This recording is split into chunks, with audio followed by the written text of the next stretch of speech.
essa noite nós estamos na cena do Calvário. A parte culminante, principal, agora na cruz. Já foi julgado falsamente, foi condenado, foi entregue para morrer e agora ele está na cruz. Vamos ver que lições essa noite nós vamos tirar da morte de Jesus, do momento da sua morte, aquilo que estava acontecendo ali, a reação da natureza, as palavras de Jesus e que isso fica para a minha vida e para a sua vida. Porque aqui, nós não viemos aqui essa noite, nem vocês, nem eu, para ter esse conhecimento histórico ou aumentar o nosso conhecimento bíblico. Não, isso é importante, é bom, mas não é tudo. A razão dessa classe bíblica aqui, eu sempre digo, é fazer com que descubramos o que é que as palavras de Deus, o que que esses fatos, o que que essas revelações têm a ver com a minha vida. É por isso que eu estou aqui. É por isso que você está aqui. O que que isso te ajuda amanhã no seu trabalho? O que que isso ajuda no seu relacionamento com o seu marido, com a sua esposa, com o seu vizinho, com o seu colega de trabalho? O que que isso que a gente está estudando aqui tem de prático para a nossa vida? É isso que nos traz aqui. Senão não faz muito sentido. Se é para ter conhecimento bíblico, não faz muito sentido. Ou eu transformo isso aqui em lições para a minha vida, e as pessoas possam ver transformação em mim, ou não faz sentido. E é por isso que o Evangelho tem sido menosprezado, porque as pessoas ouvem muito falar e não veem os que falam transformados.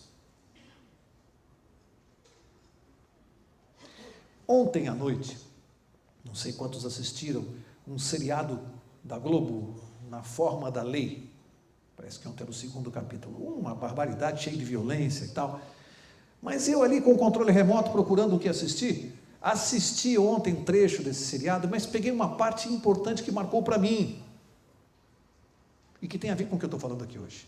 Que parte era essa? Um advogado mau caráter, defendendo políticos que também não têm caráter. E um político ali manda matar o outro. O filho do político manda matar.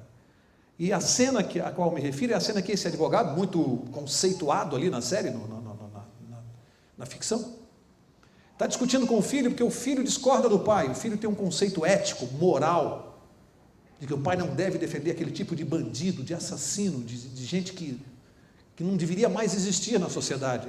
Corrupção.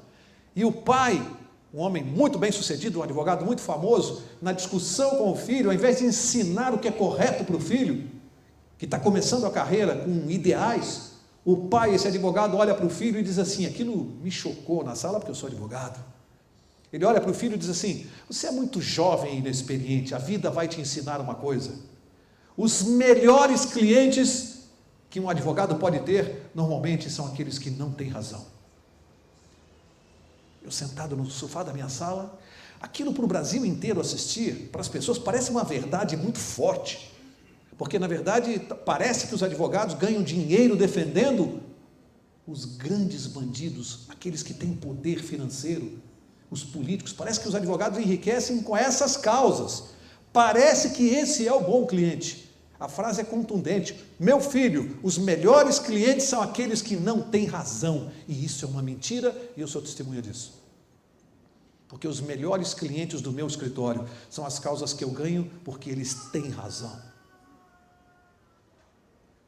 É possível ser cristão e ser ético na profissão. É possível sim.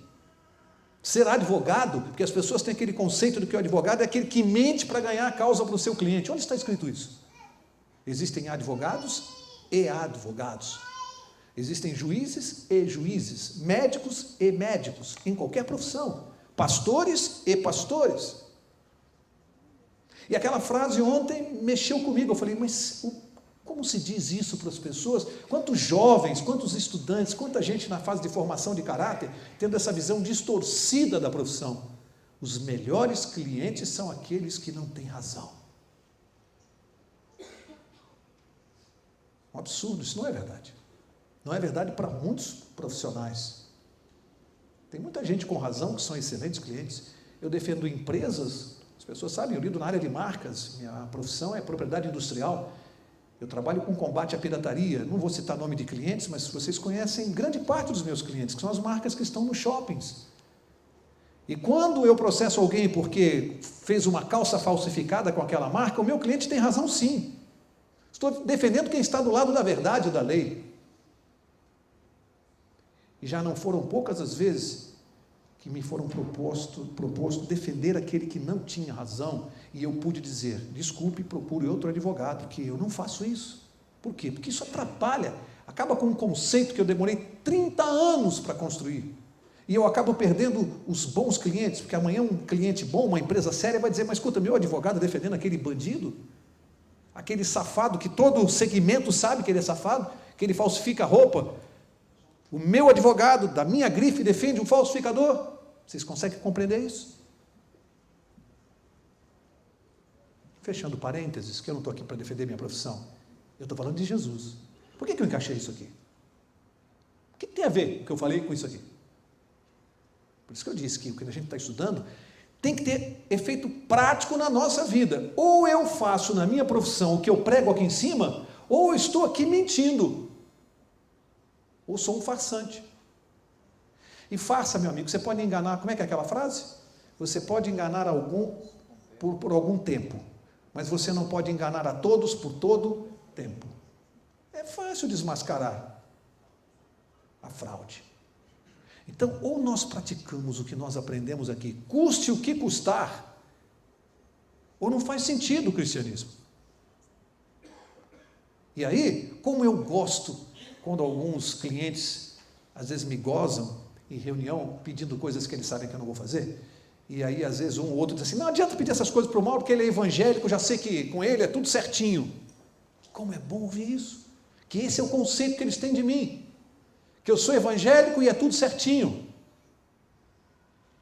Me poupa, porque não precisam me pedir coisas que sabem que eu não vou fazer. Graças a Deus eu estou numa fase da minha vida e da minha profissão que hoje eu posso escolher clientes que eu faço, que eu não tenho independência para isso. Graças a Deus conquistei isso. Então hoje eu posso olhar e dizer, isso não faço. Então não vou te contratar, então contratar outro. Não dependo disso para viver, graças a Deus. Mas isso a gente conquista. Você demora 30, 40 anos para fazer um nome, você pode perder num só ato. Num só ato você pode perder o que você construiu por uma vida inteira. E alguns cometem esse erro. Mas voltando para cá, o que isso tem a ver com o tema dessa noite? Com o Calvário, com Jesus na cruz. O que tem a ver? Tem tudo a ver. Porque a humanidade, ela é distinguida aos olhos de Deus, não por aquilo que a maioria das pessoas pensa.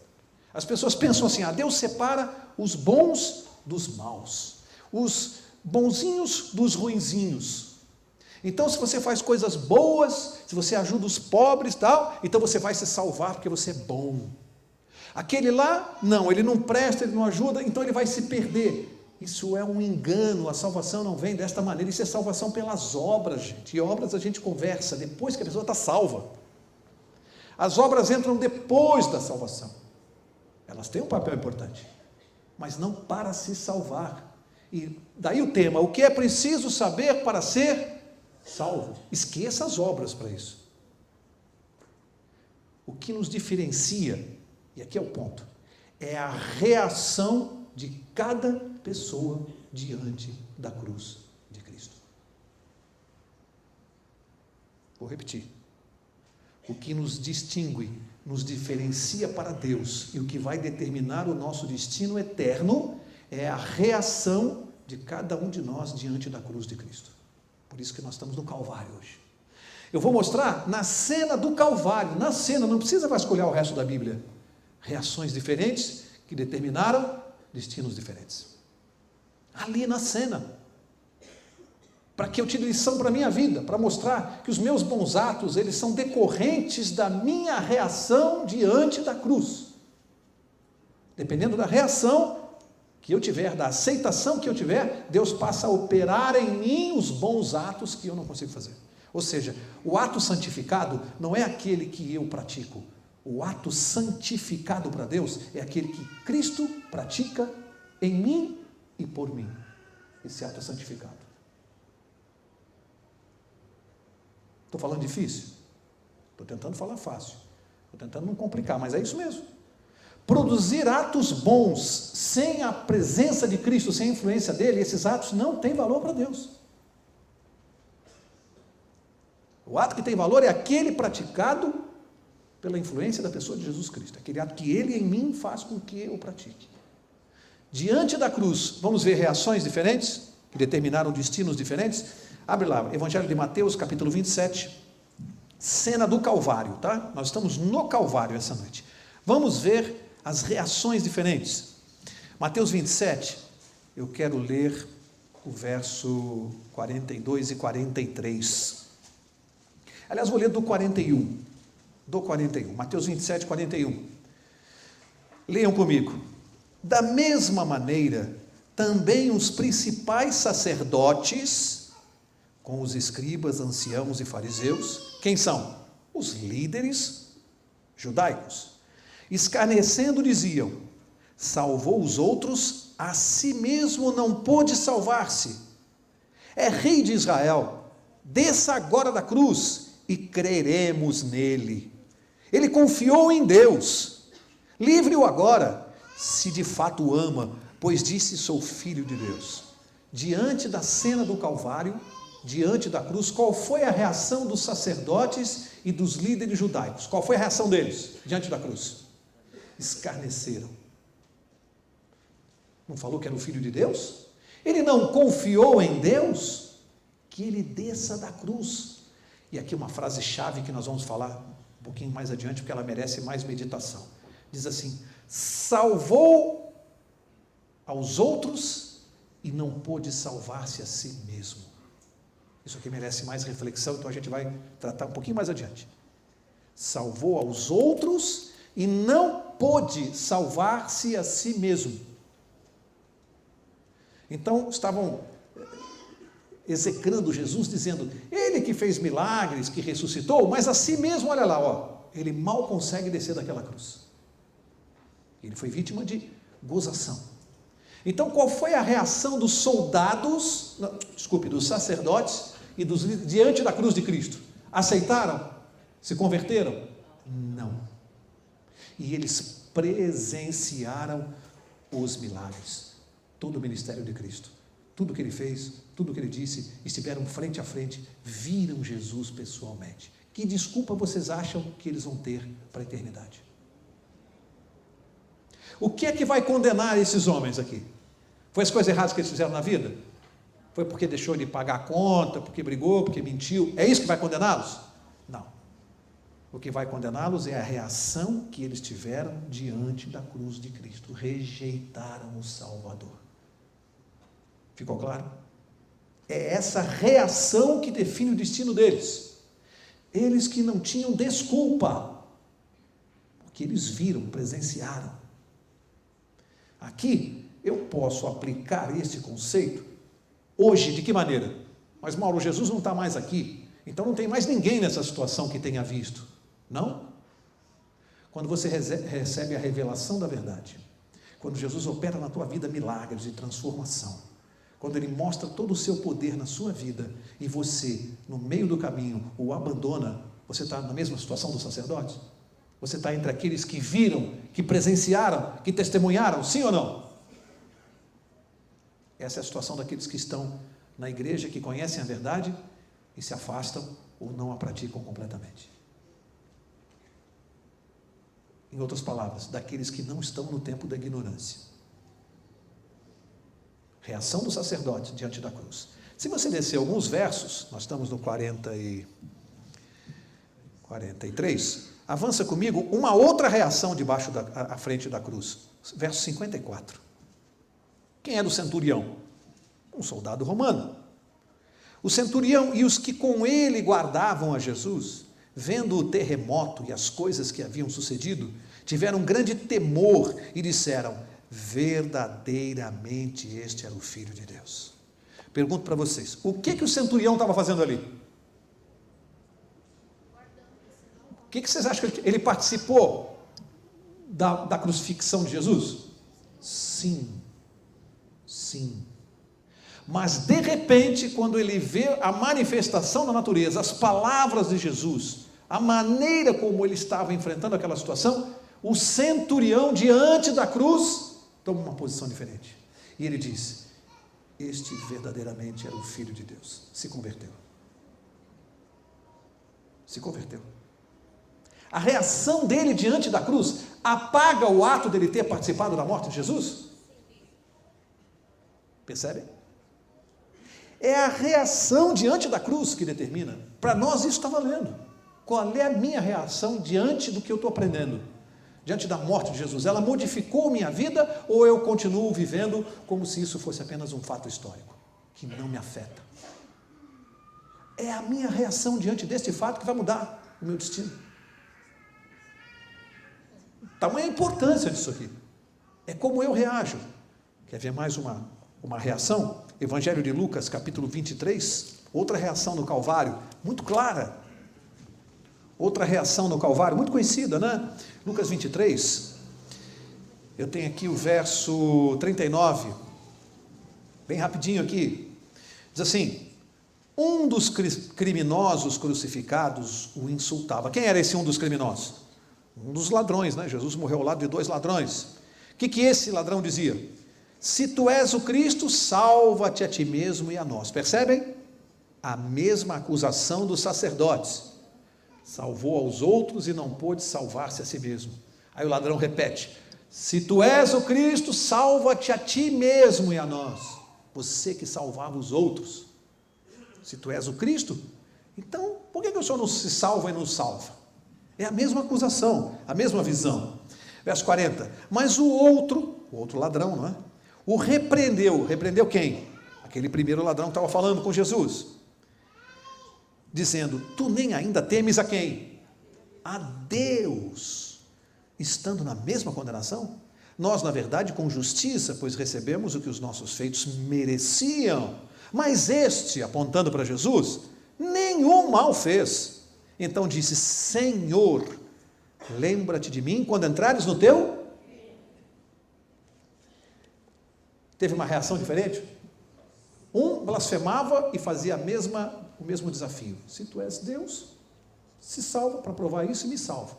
Desafiou, mesma postura dos sacerdotes, de incredulidade.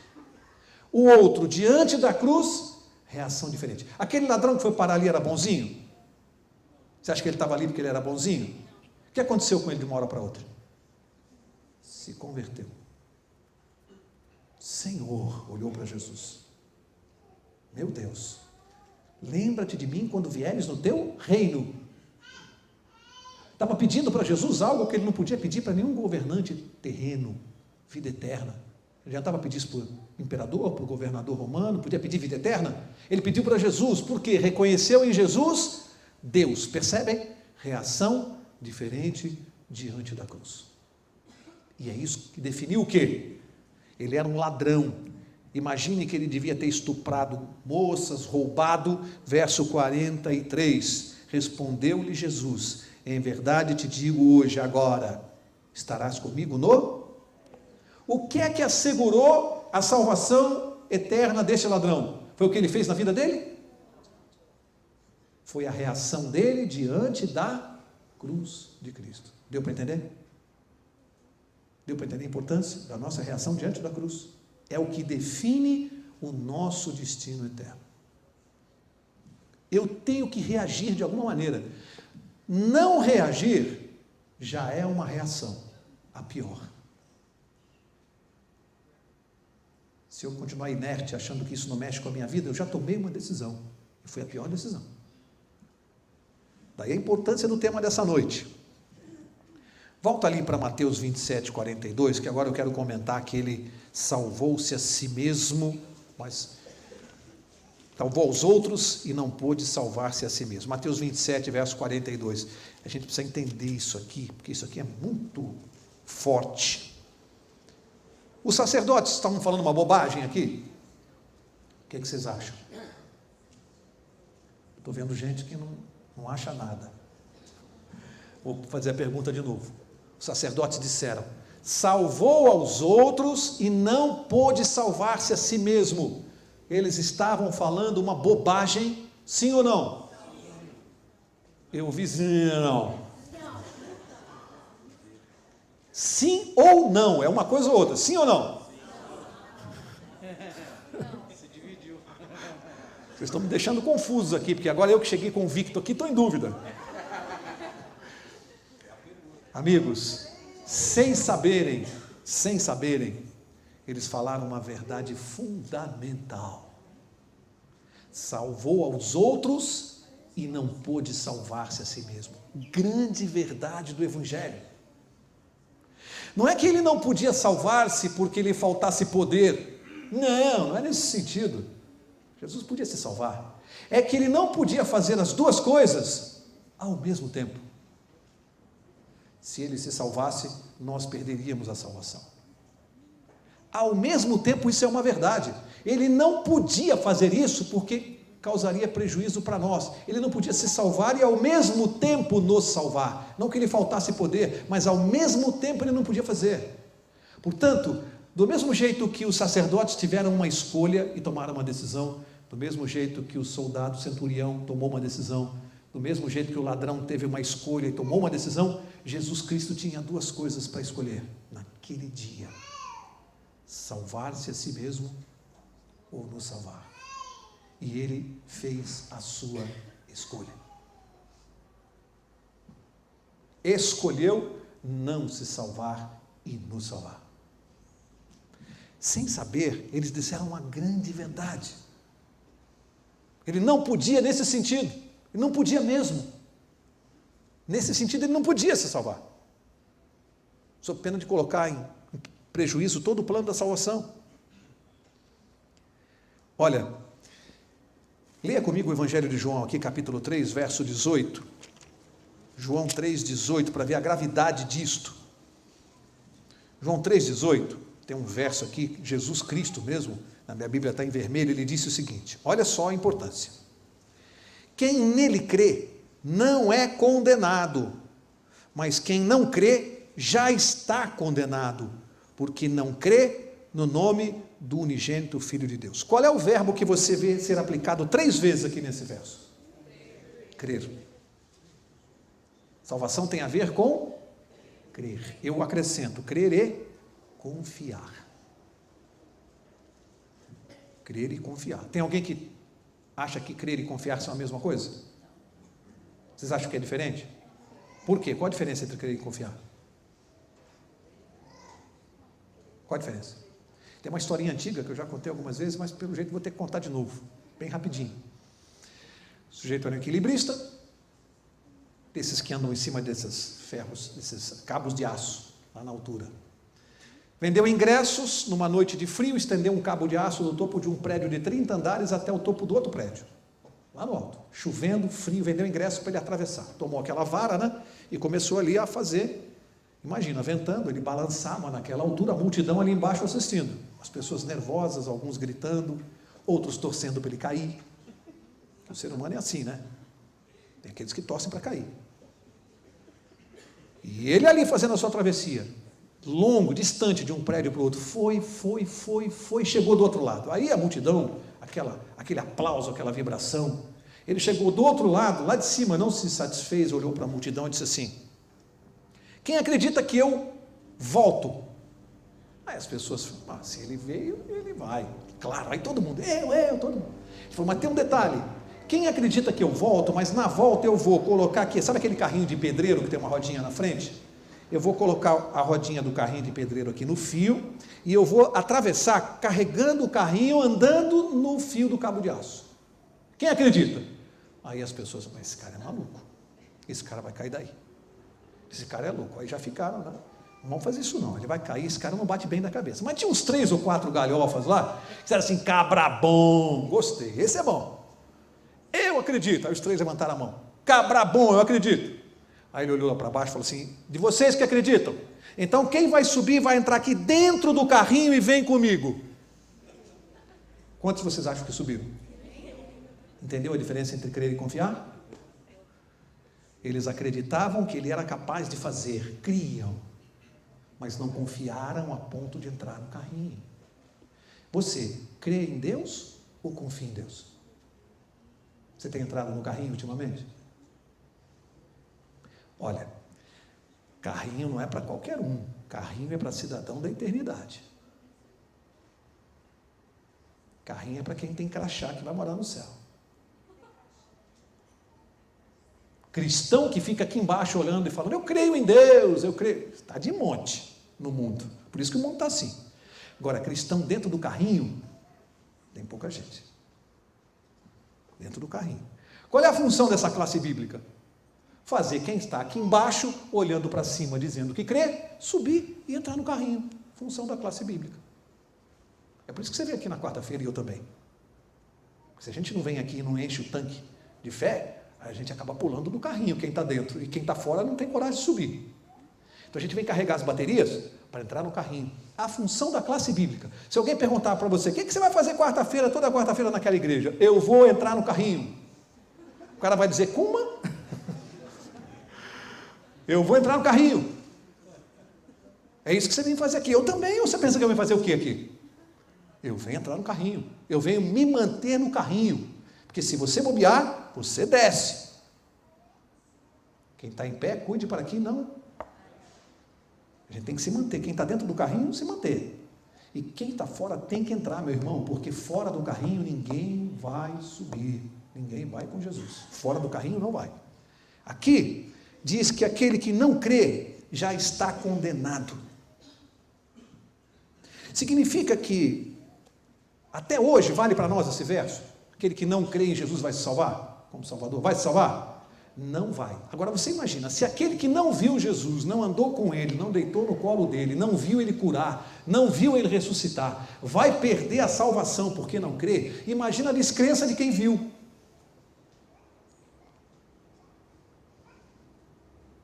Imagina a descrença de quem viu. Imagina a descrença de quem conhece a verdade, porque ver a Jesus, eu insisto, eu vi a Jesus Cristo. Ele atuou na minha vida, eu tenho certeza. Portanto, aqueles que conhecem a verdade têm uma situação espiritual mais complexa. Esse verso se aplica com maior impacto para nós. Agora imagina, imagina os sacerdotes. Tomaram conhecimento que Jesus tinha ressuscitado Lázaro, 4 dias morto, fedendo no caixão. Jesus ressuscitou e Lázaro andava lá na cidade, e aliás era perseguido para ser morto. Viram. Esses homens, olha a natureza humana, esses que viram, falam assim, salvou aos outros e não pode salvar-se a si mesmo. Eita, ser humano. Viram e duvidavam. Ele ressuscitou Lázaro, eles achavam que Jesus não era capaz de se salvar. Horas atrás, tinham visto Jesus, que tinha sido preso e amarrado, soltar as mãos, os soldados caíram no chão fulminados, ele foi lá, catou a orelha do Malco, que o Pedro tinha cortado com a espada, colou a orelha, viram, os soldados viram, aí chegou lá e disse, salvou os outros, mas não pode nem se salvar. Percebe como é o ser humano? O que Deus precisa fazer mais para mostrar quem Ele é? As pessoas ficam pedindo sinais e milagres. O que Deus precisa fazer mais? Será que nós estamos aqui também dizendo, o Senhor salvou os outros, mas na minha vida o Senhor não está fazendo nada? Nem um empreguinho o Senhor consegue para mim? Será que é essa a postura que nós temos como cristão? Esse tipo de descrença absurda no poder de Deus e desrespeito aos seus planos para a nossa vida. É legal, né? Vai começar o ano, 1º de janeiro, você vê aquelas pessoas sinceras dizendo assim, não, esse ano eu vou mudar minha vida. Esse ano eu vou colocar Deus na minha vida, vou colocar Deus nos meus planos. E as pessoas vão falar, que coisa bonita que ele falou, né? Vou colocar Deus nos meus planos esse ano. Que bobagem, né? A gente tinha que dizer assim, esse ano eu vou me colocar nos planos de Deus para a minha vida. É outra coisa, né? Você faz os seus planos errados, e aí chama Deus para vir e diz, entra nos meus planos, que o Senhor tem que entrar no meu carrinho. Não, eu tenho que entrar nos planos de Deus para a minha vida, que são os melhores para mim. É por isso que a vida de um monte de gente dá errada, porque ele faz os planos e pede para Deus vir abençoar. Os planos são dele, não são de Deus. Não vai dar certo, de jeito nenhum.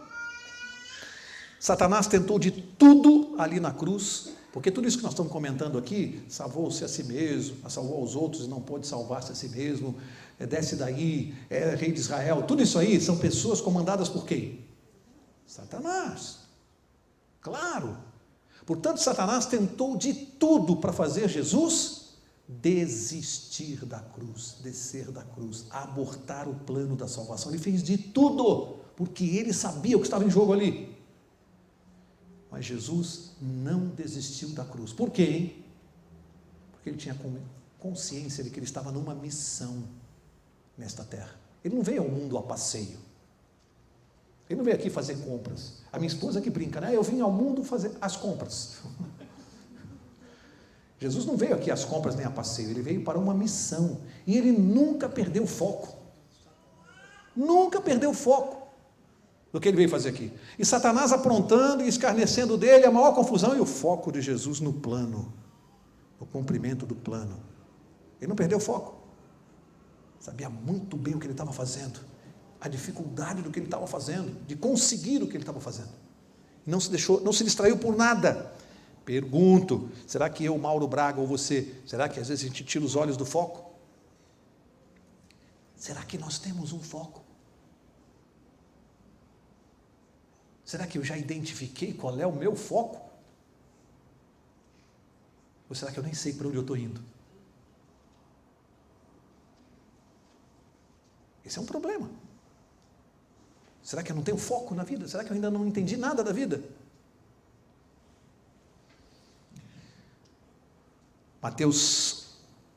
Marcos capítulo 15. Marcos capítulo 15, verso 25. Marcos 15, 25 vai acrescentar mais um detalhe ali no Calvário, importantíssimo. Agora, a natureza se manifestando, se revoltando diante daquela tragédia de consequências universais, além do planeta Terra, uma consequência terrível. Marcos capítulo 15, tem aqui essa declaração do verso 25, essa informação do verso 25. Diz assim: era a hora terceira quando o crucificaram. Hora terceira. Se você fizer o correspondente ao nosso horário de hoje, vai dar mais ou menos 9 horas da manhã. A hora terceira.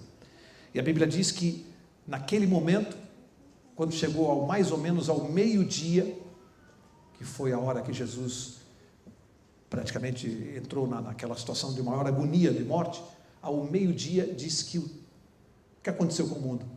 Bem em pleno meio-dia, hora do sol, o que aconteceu? Escuridão total, trevas sobre a terra, ao meio-dia. O homem, considerado, ou que se considera a criatura mais inteligente, não estava entendendo nada do que estava acontecendo ali. E a natureza se manifestou em revolta. Escuridão total, trevas no mundo. A natureza se manifestando e o homem sem entender nada do que ele estava fazendo. Escuridão total. Agora, o que importa desse aspecto, além da informação? Mateus capítulo 8, Jesus vai explicar um pouquinho melhor para nós a importância ou a relevância dessa escuridão, porque ele vai fazer uma comparação dessa escuridão aqui, que é o que me importa. Mais do que saber que a natureza se revoltou, Mateus 8, verso 12. Mateus 8, verso 12, olha o que Jesus Cristo vai dizer para nós aqui. Olha o que ele vai comparar. Ele diz assim, vou ler o verso 11 para não perder o sentido, ou melhor, vou ler o 10. Ouvindo isto, admirou-se Jesus e disse aos que o seguiam, em verdade vos digo que nem mesmo em Israel encontrei tanta fé. Mas eu vos digo que muitos virão do Oriente e do Ocidente, assentar-se-ão à mesa com Abraão, Isaque e Jacó, no reino dos céus. Muitos. Mas, Jesus diz, mas, os filhos do reino, esses filhos do mundo, serão lançados fora do reino dos céus. Onde eles serão lançados? Nas trevas, onde haverá o quê? Pranto e ranger de dentes. Veja, quando é que isso vai acontecer? Em que os condenados serão lançados nas trevas e haverá pranto, ranger de dentes e destruição completa por fogo e enxofre. Quando isso vai acontecer? Após o milênio, não na segunda vinda. Na segunda vinda vai haver a destruição dos ímpios, mas não o julgamento total do pecado. A destruição dos ímpios será após o milênio, após os 1000 anos. Então Jesus comparou as trevas com o quê? Com a segunda morte. Ele fez um paralelo entre as trevas e a segunda morte. Significa que quando o mundo escureceu, Deus está claramente fazendo um paralelo claro, porque Deus é luz, está lá em 1 João 1,5, Deus é luz. O que simboliza na Bíblia as trevas, a escuridão? A ausência de luz, a ausência de Deus, presença do mal. Trevas, escuridão, símbolo de mal. Símbolo da ausência da luz de Deus. A escuridão é símbolo do mal. Quando Jesus compara a segunda morte, a morte da destruição, com as trevas, ele está ensinando uma coisa para mim e para você que a gente precisa entender. Eu já vi gente dizer assim: mas Mauro, falam da crucifixão de Jesus, uma morte terrível, sem dúvida. Mas Mauro, e pessoas que são queimadas vivas nas favelas? Quando os traficantes pegam, tem um negócio aí agora terrível, parece que é a panela no seu nome, que eles pegam a pessoa, põem numa panela fervendo e a pessoa é assada. Fala, Mauro, já teve morte pior que a de Jesus. Eu não vou entrar no mérito se foi pior ou não, não importa. O que a pessoa não sabe é que esta morte que nós estamos presenciando até hoje é a primeira morte. A morte que Jesus experimentou na cruz é aquela que nenhum ser humano sabe como é, a agonia e a dor, porque é a morte da ira de Deus contra o pecado. Nenhum ser humano experimentou essa morte. Essa está reservada após o milênio. Jesus na cruz passou, sentiu, suportou a agonia da segunda morte, que é a morte da condenação. Algum de nós tem noção do que seja experimentar a ira de Deus contra o pecado? Foi essa morte que Jesus viveu. Nós não sabemos como é essa dor e esse sofrimento. Não compare a morte de Jesus com nenhum outro mártir desse mundo, até porque Jesus não foi um mártir. Jesus não foi mártir, de forma alguma. O mártir é aquele que é morto contra a sua vontade. Ele é pego por uma causa e é assassinado. Jesus não, ele se entregou, ele não foi mártir. Não pense que Jesus foi um mártir, porque não foi. Portanto, Jesus, ele experimentou a agonia da segunda morte, ou seja, o que ele arcou no nosso lugar? As consequências judiciais pelo pecado. E eu vou repetir essa frase. Ele foi o único ser que experimentou a ira de Deus contra o pecado. E eu só consigo compreender essa ira na cruz, porque até a morte da cruz de Jesus, Deus ainda não tinha despejado a sua ira contra o pecado. É só na morte de Jesus, na cruz, que você vê a ira de Deus contra o pecado, na pessoa de Jesus que foi feito o pecado por nós. Você consegue compreender o que nós estamos falando aqui? É uma coisa muito mais séria. Jesus experimentou a ira de Deus contra o pecado e não contra o ser humano, porque a ira de Deus é contra o pecado. A Bíblia é clara nesse sentido. Portanto, agora vamos começar a encerrar. Mateus, volta lá para Mateus capítulo 27. Começar a encerrar. Mateus 27, verso 46. Duas coisas que eu não posso deixar de falar aqui. Mateus 27, verso 46. Tem gente que tem dúvida quanto a isso aqui. E diz assim: por volta da hora 9, exclamou Jesus em alta voz: Eli, Eli, lema sabachthani, que quer dizer o quê? Deus meu, por que me desamparaste? Tem gente que tem maior dificuldade nisso aqui, porque isso aqui realmente é uma questão aparentemente complexa, né? Jesus olhando para o Pai e dizendo: Pai, por que o Senhor me abandonou? Porque eu não vejo mais o seu rosto. Onde o Senhor está? Na agonia. Por que é difícil de entender isso para alguns? Porque esse é o mesmo Jesus que sempre pregou: eu e o Pai somos um só. Quem me vê, vê o. Então, como era possível, se eles são um só, Jesus olhar e dizer: Pai, por que me desamparaste? Porque o Senhor desapareceu. O que explica isso? O que Jesus quis dizer com essas palavras? É uma coisa que a gente precisa entender Volto, o título da série: o que é preciso saber para ser salvo. A gente precisa entender isso. Naquele momento, Paulo, lá em 2 Coríntios 5,19, ele diz assim, que Jesus, Deus estava consigo mesmo reconciliando o quê? O mundo, se reconciliando com o mundo através de Jesus Cristo. E no verso 21 ele diz: aquele que não tem pecado, Deus o fez pecado por nós. Naquele momento, na cruz do Calvário ali, todos os pecados do mundo, de todas as eras, estão sobre Jesus. E a Bíblia diz claramente lá em Isaías 59:2, qual é a consequência do pecado. O que o pecado faz? Separação entre nós e Deus. Naquele momento em que Jesus, o Filho de Deus, tem sobre seus ombros, em que ele é feito pecado, ele que nunca pecou, é feito pecado por nós, a consequência mais desastrosa é que naquele momento ele se separa de Deus, o Pai. E a agonia maior de Jesus foi essa. Ele que era um com o Pai, experimentou por aqueles momentos a separação do Pai. Ele olha e não vê Deus, o Pai, porque estavam sobre ele os pecados. Isso é um mistério. Nós estamos explicando isso aqui de forma humana, numa linguagem humana, mas isso aqui é um mistério, isso aqui é uma coisa muito profunda e muito séria. Como é que pode ter acontecido isso?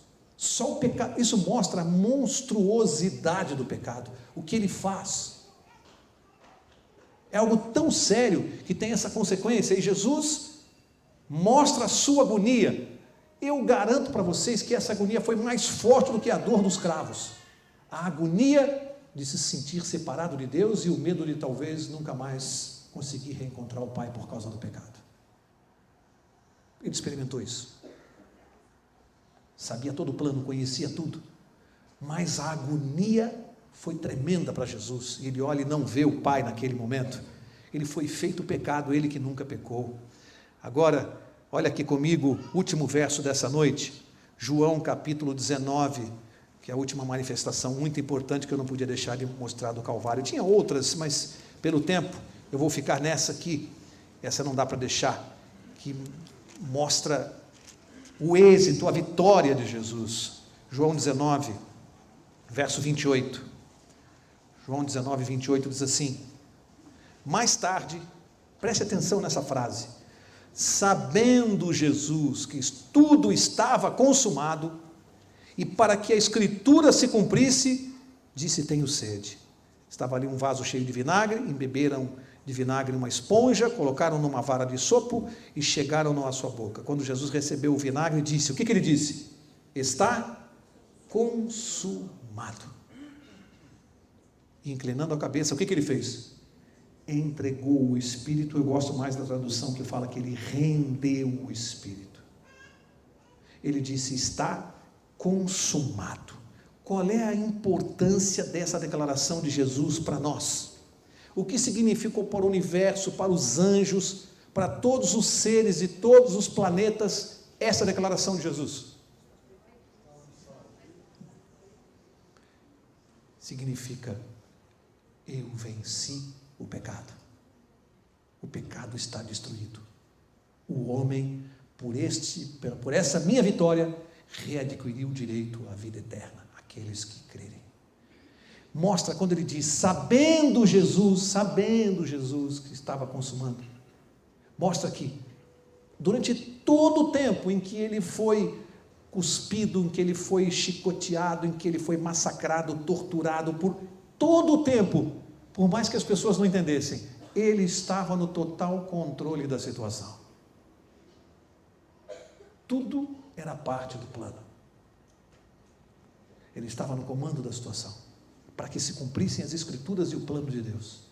O comando na mão de Jesus, embora o mundo não percebesse, os seus discípulos não entendessem, se afastaram dele entendendo, como eu vou seguir um Deus que não consegue se salvar? Como eu vou conseguir um Deus que numa hora dessa deixa fazer isso com ele? E Jesus no total controle. O que eu, Mauro Braga, aprendo com isso aqui? Que nos momentos de maior dificuldade, em que a ação de Deus se torna incompreensível para mim, Deus já se tornou incompreensível para você em algum momento? É possível que sim. Mas no momento em que algum ato de Deus se torna incompreensível, eu preciso confiar. Porque o comando está na mão de Deus, ele não perde o comando. Jesus não perdeu o comando, sempre esteve nas mãos dele, ele sabia tudo o que estava acontecendo, tudo parte de um plano traçado desde a eternidade, um plano de amor que envolvia esse sofrimento. Amigos, é simples, eu aprendi de certa maneira, entre aspas, há uns 20 e tantos anos atrás, eu tinha um cliente, não vou citar o nome dele aqui, e ele estava sofrendo uma execução do Estado por impostos, era muita coisa. Eu diria para vocês, não vou me lembrar depois de tantos anos, mas eu diria que é dinheiro de hoje, é como se alguém entrasse no meu escritório dizendo: Mauro, eu estou sendo executado por uma dívida de 20 milhões de reais, um empresário. E eu fiz uma pergunta para ele, jovem, começando a profissão, eu falei para ele: como você consegue dormir devendo 20 milhões de reais? Como você dorme? Ele falou: durmo tranquilo, eu não tenho como pagar, se eu estivesse devendo 2 milhões, eu não dormiria, porque eu tenho, mas 20 eu não tenho. Durmo tranquilo, nunca ninguém vai receber 20 milhões meu, porque eu não tenho 20 milhões. A situação do pecador é essa, a nossa dívida é impagável, ela custou a vida do Filho de Deus, a nossa dívida é impagável, Deus teve que assumir a nossa dívida na cruz, por amor, e hoje eu tenho como dormir. A nossa dívida é impagável. Por isso Jesus pagou. Se você crê nele, quando chegar na sua vez lá no livro do céu, que tiver lá o nosso processo, cada um tem a sua folha no processo, corrida. Sabe o que vai estar escrito? Vai ter lá provavelmente tudo aquilo que a gente fez de besteira, tudo registrado lá. Mas vai ter um carimbão do céu desse tamanho, sabe aquele que as lojas batem? Lá no caixa. Pá, pago. Próximo caso, seguinte, Satanás, peraí um pouquinho, pago. Jesus pagou na cruz, ele acreditou em Jesus, creu. Próximo caso, pago, carimbão. Como é que está a sua folha lá no céu? Já bateram o carimbo, não? Não é bom se preocupar com isso, ou você vai continuar vendo novela, assistindo filme? Se você já tem o carimbão, tudo bem, você está com a vida ganha. Mas se você não tem, eu no seu lugar me preocuparia em ter um carimbão. Acerta a tua vida com Deus. Como é que você faz isso? Tua reação diante da cruz. Quero encerrar. Eu quero encerrar com essa parte de que Jesus, Deus meu, por que me desamparaste? Sabe, a explicação teológica que eu aprendi lendo vários livros, é essa que eu passei para vocês. Vários livros de teologia, alguns até que o pastor João me indicou, livros maravilhosos que eu tenho lido. E a explicação dos teólogos é essa, para esse momento misterioso, é que o pecado fez separação e Jesus não podia ver o rosto de Deus. Teológica. É essa a explicação. Acrescentando coisas mais profundas, mas resumindo é isso. Mas há uma outra maneira de se ver isso que eu gosto demais.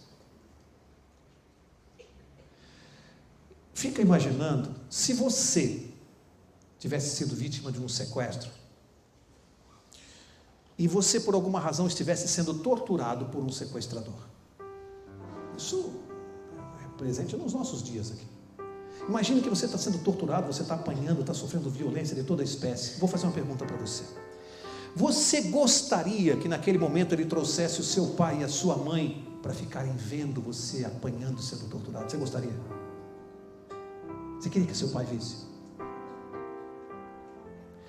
Aquele sofrimento de Jesus era algo que ele tinha que assumir, não tinha jeito, ele tinha que passar por aquilo. Aquilo que ele podia se livrar, ele se livrou.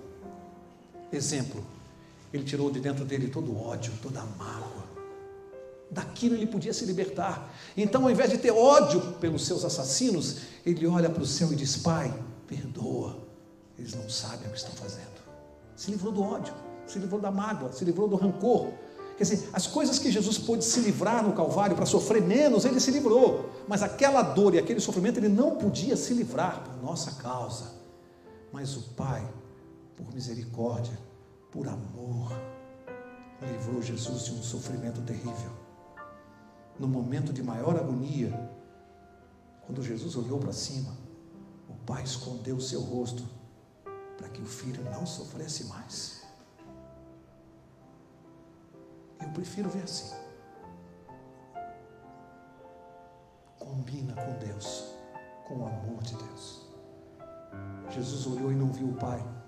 Se ele visse, ele ia sofrer mais do pai assistir aquilo. Eu prefiro ver assim. Eu vejo o amor de Deus dessa maneira. Isso é uma coisa que a gente vai levar a eternidade para tentar entender o amor de Deus. Na próxima quarta nós vamos seguir falando do amor desse Deus por nós. Transforma a nossa vida, porque Ele nos constrange a cada dia. O pastor vai orar por nós nesse momento.